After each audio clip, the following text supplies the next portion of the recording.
La jeunesse du roi Saint-Louis. Sur l'eau claire de l'Oise, à cris joyeux, 4 vaillants garçons ont poussé un canot. C'est l'automne. Le vent frais, qui balaie les nuages dans le ciel d'un bleu pâle, fait frissonner la surface de la rivière et voltiger les feuilles rousses des grands bois de l'île de France. « Holà, ensemble! Allez, mes compagnons !» Et les rameurs de frapper en cadence et le léger esquif de filer au courant. Ces garçons, qui ont tous 4 environ 12 ans, à les voir ne croirait-on point de petits paysans ? Comme les fils des fermiers du temps, ils portent chausses de grosses toiles, courtes robes par-dessus et un surcot de drap bourru, le tout passablement sali d'avoir pêché les grenouilles dans les vases de la rivière. Pourtant, à les regarder mieux, on observe sur leurs traits une distinction naturelle, une finesse de bonne éducation, et particulièrement le plus grand, le plus mince, magnifique enfant, aux longs cheveux blonds bouclés, aux yeux doux, au profil délicat, à qui ses camarades paraissent obéir sans hésiter. Ne vous y trompez pas, ce garçonnet n'est autre que Monseigneur Louis, fils aîné de France, qui, dans quelques 20 ou 30 ans sans doute, sera roi. Quelques 20 ou 30 ans ? Non. La Providence en a autrement décidé. Que sont ces cavaliers ? Ils suivent la rivière en hélant le canot des garçons. Tout pris par leur jeu, ceux-ci d'abord n'entendent même pas. 1, 2, 1, 2, et les rames continuent à battre vigoureusement les eaux paisibles. Enfin, ces cris attirent leur attention. « Arrêtez, on nous appelle !» Quand ils abordent, le peloton des cavaliers les attend. D'un coup d'œil, Monseigneur Louis reconnaît le connétable, le grand écuyer, le chapelain du palais et de hauts officiers. Qu'y a-t-il ? Ce n'est point pour abréger leur innocente promenade qu'on a envoyé vers lui tous ces puissants seigneurs. Et tous ont l'air graves, la face soucieuse et inquiète. D'instinct, avant même que le connétable ait parlé, l'enfant a deviné la douloureuse nouvelle. Il pense à son père. Le roi Louis VIII, qui se bat quelque part dans le sud du royaume et a déjà si bravement taillé en pièces l'anglais. À la guerre, sait-on qui peut être indemne ?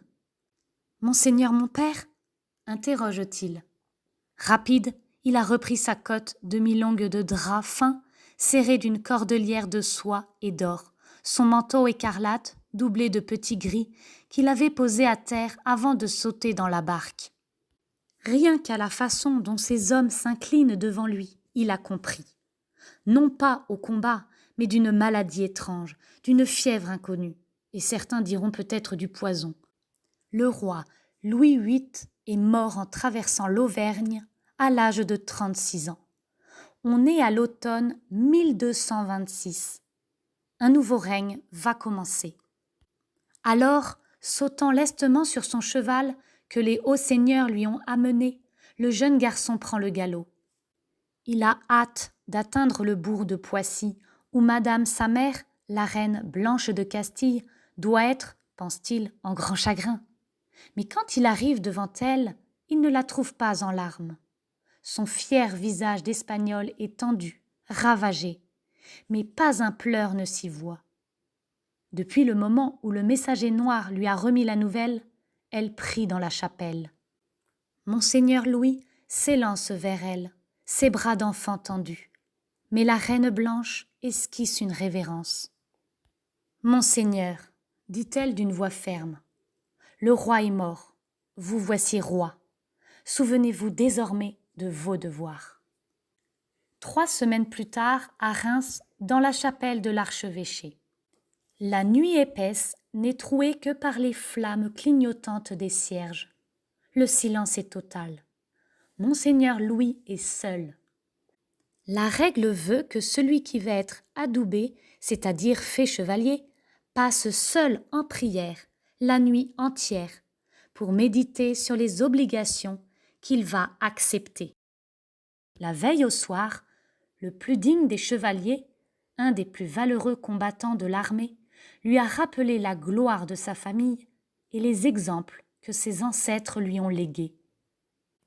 Il lui a dit les hauts faits de son père, qui a mérité d'être surnommé Louis le Lion. Il lui a rappelé qu'au jour même de sa naissance, en l'année 1214 de notre Seigneur, son grand-père Philippe, celui qu'on a appelé Auguste, tant il a augmenté les terres du royaume, a vaincu à Bouvines la formidable coalition de l'empereur d'Allemagne et du roi d'Angleterre. Mais il lui a aussi parlé de ceux de ses aïeux qui, autant que grands batailleurs, ont été généreux et très aimés de leur peuple. Louis VI le Gros, qui ne dort jamais, Louis VII le bon justicier. Puis, un prêtre lui a redit les termes du serment qu'il prêtera demain. Être fidèle à Dieu, obéir sans défaillance à la loi du Christ, aider les malheureux et les faibles, servir de toutes ses forces la justice et la vérité. C'est cela qu'il lui faudra faire désormais en toutes circonstances. La chevalerie, c'est l'élite de la noblesse, placée au service de l'idéal chrétien. Monseigneur Louis sera toute sa vie un chevalier. La nuit s'écoule. La règle interdit de s'asseoir durant toute la veillée. Debout comme un soldat ou à genoux comme un moine, l'enfant roi prie. Il demande à Dieu, d'une âme merveilleusement pure et fervente, de lui donner la force de tenir cette promesse, de faire de lui un prince vraiment chrétien. Et quand l'aube est venue, quand la messe a été chantée pour lui, la cérémonie de l'adoubement se déroule. On lui passe le haubert, on lui ajuste la cuirasse. Du plat d'une lourde épée, son parrain lui frappe l'épaule en disant « De par Dieu, Notre-Dame, Saint-Michel et Monseigneur Saint-Georges, je te fais chevalier. Sois toujours preux et courtois et loyal. » Monseigneur Louis est désormais chevalier. Mais à cette cérémonie va succéder une autre, encore bien plus grandiose, le sacre. La reine Blanche, dans sa profonde sagesse politique, a voulu que son fils fût proclamé roi et reconnu comme tel sans nul délai, car la situation n'est pas claire. Plusieurs grands féodaux, jaloux de l'autorité royale, sont prêts à refuser les ordres. Ne vont-ils pas profiter de la minorité de cet enfant pour essayer de prendre leur revanche sur la sévère correction qu'infligea, au plus turbulent d'entre eux, le grand Philippe Auguste? Lorsque l'Église aura sacré le nouveau roi, lorsque l'onction sainte aura fait de lui un représentant de Dieu sur la terre, il sera plus malaisé aux nobles arrogants de continuer leurs intrigues rebelles. Et c'est pourquoi, 3 semaines après la mort de son père, Louis VIII, Monseigneur Louis est sacré Louis IX. C'est dans sa cathédrale que va se dérouler la cérémonie du sacre. À ce moment, Notre-Dame de Reims est encore toute blanche, inachevée. Car ce premier tiers du XIIIe siècle est précisément l'extraordinaire moment où toutes les grandes cathédrales gothiques sortent de terre et s'élancent vers le ciel. Au milieu de la Beauce, Notre-Dame de Chartres dresse déjà fièrement ses 2 flèches. En Normandie, Notre-Dame de Rouen est finie quant à sa magnifique façade, mais sa nef a flambé et doit être recommencée. En Picardie, les meilleurs maçons et maîtres d'œuvre s'acharnent à élever cette merveille qui sera Notre-Dame d'Amiens. Et à Paris, dans l'île de la Cité, le chantier de ce qui sera demain Notre-Dame de France atteint déjà la grande galerie sur laquelle vont s'appuyer les 2 lourdes tours. Dans la blanche cathédrale, un magnifique cortège conduit l'enfant. Prince du sang, frère du roi, haut baron, chambellan. L'évêque et les prélats l'accueillent et le mènent à une partie du chœur qu'une porte ferme. Un lit d'apparat y est installé, sur lequel Louis s'étend, un lit semblable à ceux où l'on place les morts, tendu de noir, entouré de cierges. Par 2 fois, l'évêque, de son marteau d'ivoire, frappe à la porte, et le grand chambellan par 2 fois répond « Le roi dort ». À la 3e fois, un officier ouvre la porte. Louis saute du lit et paraît devant tous. Cérémonie symbolique pour dire que la royauté est immortelle, que de père en fils, l'autorité passe sans tenir compte des individus. Les orgues aussitôt éclatent en fanfares joyeuses. La foule crie. Les cloches de Saint-Rémy, de l'autre côté de la ville, battent le plus fervent des carillons. Sur les frêles épaules de l'enfant, on a posé le grand manteau, doublé d'hermine, sur lequel rutilent les fleurs de lys d'or. Dans le chœur, il s'avance, vers l'évêque, revêtu de ses plus beaux ornements liturgiques, entouré de tout le chapitre, de tous les dignitaires de l'Église, d'un nombre incroyable de prêtres et de religieux.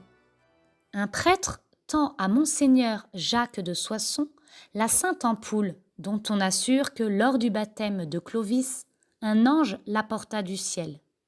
Et y puisant un peu d'huile bénite, l'évêque trace sur le front, la poitrine et les membres de l'enfant le signe de la croix.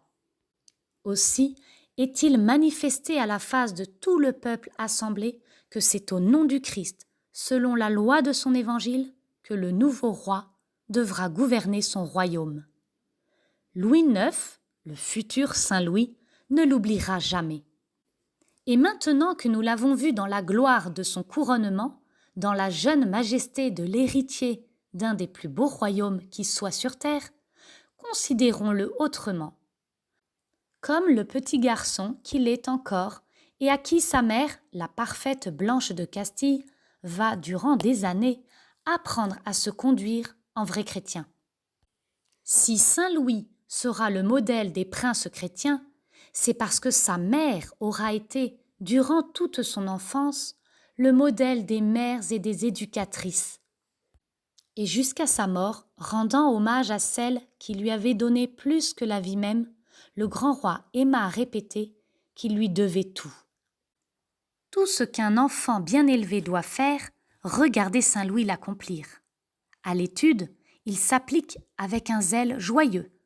Le latin, bientôt, lui est familier et toute sa vie, il aimera en lire les plus beaux textes.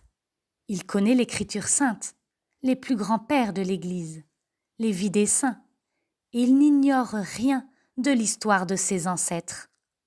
Écolier extraordinairement sérieux, on raconte que, lorsqu'il lui arrive de commettre une petite faute dans son travail, il va trouver son précepteur afin d'en être puni, et de lui-même s'agenouille pour recevoir le fouet. Mais ce qui le passionne le plus, c'est tout ce qui, en lui, exalte sa jeune foi. De longues heures, il assiste aux offices, mêlant sa voix à celle des chantres. Très souvent, il s'impose de lui-même de rudes pénitences. Par exemple, de jeûner tout le carême au pain et à l'eau claire. Sa mère lui enseigne les principes chrétiens les plus nobles et il arrive qu'elle dise « Si je voyais mon fils malade, d'un mal sans espoir, et si je le pouvais sauver en commettant un péché mortel, j'aimerais mieux le laisser mourir. » Et ne croyez pas pour autant que l'enfant roi reçoive seulement une éducation de petit moine. Blanche de Castille, au contraire, veut que, même dans son maintien et ses vêtements, il manifeste la dignité royale. Comme tout jeune noble de son temps, il pratique l'équitation, la chasse à courre, l'escrime, la fauconnerie. Chaque jour, il doit s'entraîner au métier des armes, car un roi de France aura toujours à être le premier soldat du pays. Éducation parfaite et qu'on ne pourrait imaginer meilleure. Représentez-vous donc ce garçon plein de charme et de gentillesse. « Gracieux et aimable », dit un de ses confesseurs, aimant à plaisanter, à s'amuser comme il est bien permis à son âge, mais en même temps si sérieux, si appliqué, si décidé à bien remplir sa tâche de roi. Si l'un de ses camarades se laisse aller à chanter une chanson malsonnante en sa présence, le jeune roi le reprend sans violence. Vous feriez mieux, dit-il simplement, de chanter Ave Maristella. Un jour, qu'on lui demande quel saint il admire plus que tout autre, il répond Saint François d'Assise, le saint joyeux et doux, qui mourut l'année même où je vins au monde, parce qu'il aima plus que tout la pauvreté. Lorsqu'il se rend au monastère de Royaumont, entendre l'office des pères bénédictins, les moines se hâtent de lui proposer une place dans leur stalle. Mais il refuse, et modeste s'agenouille dans un coin du chœur. Entend-il ses ministres discuter un jour ainsi ? Que préférerions-nous ? Avoir la lèpre ou commettre un péché ? Et la plupart répondent qu'ils sont prêts à tout plutôt que d'avoir l'affreuse maladie. Le jeune roi s'indigne et leur fait comprendre la folie de leurs propos. La lèpre n'atteint-elle pas seulement le corps qui est mortel, tandis que l'âme immortelle elle-même est souillée par le péché ? Et considérons encore cette scène. Au Palais Royal de Paris, dans l'île de la Cité, une salle a été réservée aux miséreux. Chaque jour, on y sert à manger à quiconque veut venir y demander l'aumône. Ils sont là, près de 200, de tous âges, de tous sexes, pas bien agréables à voir, avec leurs vêtements déchirés, leurs crasses, leurs vermines, et le réfectoire sent bien mauvais. N'importe, le jeune roi vient en personne, très souvent, assister au repas de messieurs les pauvres. Il passe entre les tables, adresse aux plus malheureux une douce parole, s'intéresse à la plaie de l'un qu'il signale à son médecin, ordonne à un serviteur d'aider à manger un aveugle. Parfois, une assiette se renverse sur sa robe, et quand on le lui signale, il sourit en disant « Peu m'importe, j'en ai d'autres ». Même les lépreux, dont tout le monde redoute la contagion, ne rebutent pas sa charité chrétienne. Dans le plus déshérité des hommes, Jésus ne nous a-t-il pas appris à reconnaître sa propre image ? Saint Louis, dès son enfance, le sait et de sa vie ne l'oubliera. Ce que le roi Saint Louis fut au cours de son glorieux règne, vous l'apprenez dans vos livres d'histoire. Comment il s'appliqua toujours à rendre à tous bonne justice. Comment il s'efforça, en ramenant la paix avec les Anglais, de se montrer chrétien avec un ennemi vaincu.